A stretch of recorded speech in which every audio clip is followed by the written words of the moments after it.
দাবি ছিল যে এখানে একটা পুলিশ ক্যাম্প করা, এইটা আল্লাহ দিলে মানে পার্মানেন্ট ক্যাম্প করা হয় নাই, বাট সাময়িকভাবে এটা খোলা হয়েছে, হয়তো একসময় পার্মানেন্ট হয়ে যাবে।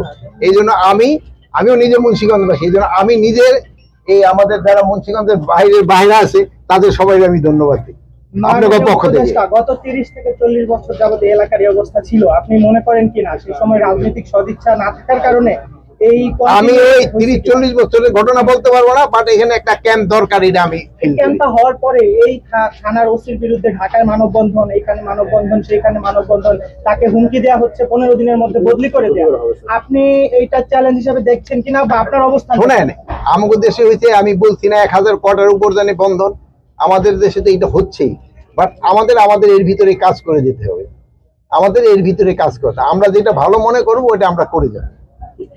এখন এই অনেকের অনেক ধরনের ইন্টারেস্ট থাকে, বিভিন্ন ধরনের বিভিন্ন স্বার্থ থাকবে, সবাই যার যার স্বার্থ সে হাসিল করতে যাবে, বাট আমরা হলো সরকারের পক্ষ থেকে এখানে যেন আইন শৃঙ্খলা পরিস্থিতি স্বাভাবিক থাকে, এই জন্য আমরা আমাদের চেষ্টা করে দেবো।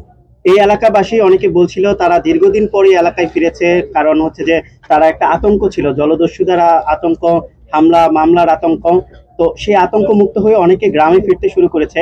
আরেকটি পরিসংখ্যান হচ্ছে যে মুন্সিগঞ্জের আমরা যদি গত 23 সালের আগস্ট থেকে 24 সালের আগস্ট পর্যন্ত দেখি, এবং গত 1 বছরের আগস্ট দেখেছি, যে পরিসংখ্যান বলে যে মুন্সিগঞ্জে খুন কমেছে, একই সাথে ডাকাতদেরও গ্রেফতার করা বেড়েছে। তবে আমাদের এখানে একটা প্রশ্ন থাকে যে আসলে এই মেঘনা পাড়ে যেই ডাকাতদের নাম বারবারই আসছে, নয়ন, পিয়াস সহ অন্যান্যরা, তাদেরকে ধরার জন্য আপনাদের তৎপরতা আরো বেশি থাকবে কিনা? আসলে নয়ন এবং পিয়াসের কথা আমি রাস্তায় জিজ্ঞেস করতেছিলাম, এরা নাকি আমাদের দেশে নাই, এরা পার্শ্ববর্তী কোনো দেশে চলে গেছে, বাট এই দেশে আসার পরে তাদের মানে ওই কেরানীগঞ্জ ছাড়া অন্য কোথাও স্থান হবে না, এই এলাকায় স্থান হবে না। তো এই যে 2 বছরের পরিসংখ্যানের কথা বলা হচ্ছে যে সেখানে খুন কমেছে, ডাকাতি কমেছে, কিন্তু গ্রেপ্তার বেড়েছে এবং সব ঘটনায় উদ্ঘাটিত হয়েছে, তারপরও অপরাধ কমছে না, সেক্ষেত্রে কি আপনি মনে করেন এই দুর্গম এলাকাগুলো যে আছে সেখানে স্থায়ী ফাঁড়ি দেওয়া উচিত? কারণ আপনি এই ফাঁড়িটা আমরা স্থায়ী করার জন্য অলরেডি প্রপোজাল পাঠানো হয়েছে, এটা আমাদের হোম মিনিস্ট্রি থেকে এস্টাবলিশমেন্ট মিনিস্ট্রিতে চলে গেছে, হয়তো আল্লাহ দিলে এটা পার্মানেন্ট ফাঁড়ি হয়ে যাবে। হ্যাঁ, যেমন ধরেন যেগুলি অবৈধ অস্ত্র আছে, আপনাদের তো আমি একটা আগেই বলছি, আমরা কিন্তু একটা ডিক্লারেশন দিয়েছি, আপনারা আমাদের খবর দেন, আমরা ধরে ফেলবো এবং আপনাদেরও আমরা ওইটা পরিশোধ করবো। প্লাস যারা এটা সংবাদ দিবে, তাদের যারা সংবাদ দিচ্ছে তাদের এটাও আমরা গোপন রাখা হবে। বাংলাদেশ পুলিশের পেজ থেকে একটা ঘোষণা দেওয়া হয়েছে অস্ত্র উদ্ধার, বাংলাদেশ আমরা এটা আমি ডিক্লেয়ার করছি, এটা আপনি যদি বলতেন। আমি যেটা বলছি এটা বহু আগে বলছি, আপনি ভুলে গেছেন মনে হয়। অঙ্কটা বলে আছে, আমার বয়স হলো, শুনেন আমার বয়স তো 70 ক্রস করে 75-এর মতো, আর আপনি ইয়াং মানুষ, আপনি ভুলে গেছেন, আর আমি এতক্ষণে মনে থাকবো।